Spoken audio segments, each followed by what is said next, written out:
What motivates you? Do you know what motivates you? Does your manager know what motivates you?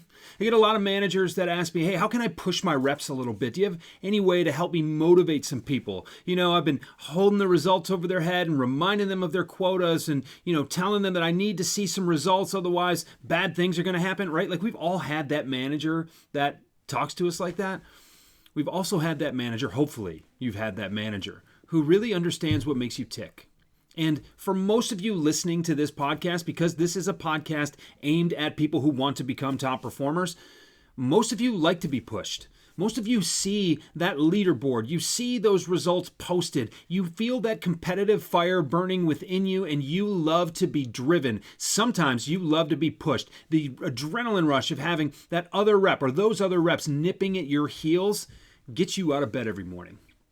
Then there's 80% of everybody else who is motivated by something different. And a lot of people don't need to be top dog. They just want to be well compensated for doing a good job that they feel good about so they can live a good life at the end of the day. Those people need something else. So when I'm asked how to push people, I ask back, do your people want to be pushed? Now, I have kind of a contrarian kind of a theory about management. And I think that your manager, when you're a manager, your team become your customers. Because look, anytime you ask someone to do something that they wouldn't ordinarily do, I think of that as a sales call.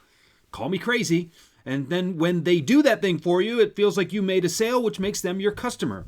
So let's take that analogy and let's move to your interactions with your team. Maybe even your interactions with your manager, because you need her to do that thing for you. You need him to run that idea up the flagpole, right?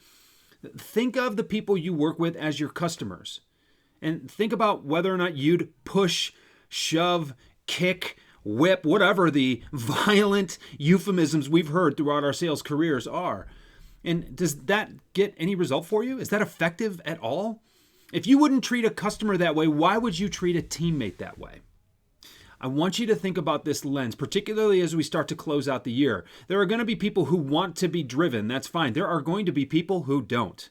And when you don't believe that you have a common interest in that goal being completed by the deadline, say the end of Q4, then you have to look for some other kind of common ground. You have to give them an idea of what's in it for them to close that deal on time, or what's in it for them to fill that pipeline for Q1. Whatever it is, when you find that common ground, when you understand what makes someone act, what makes someone move, you can really get a lot more done.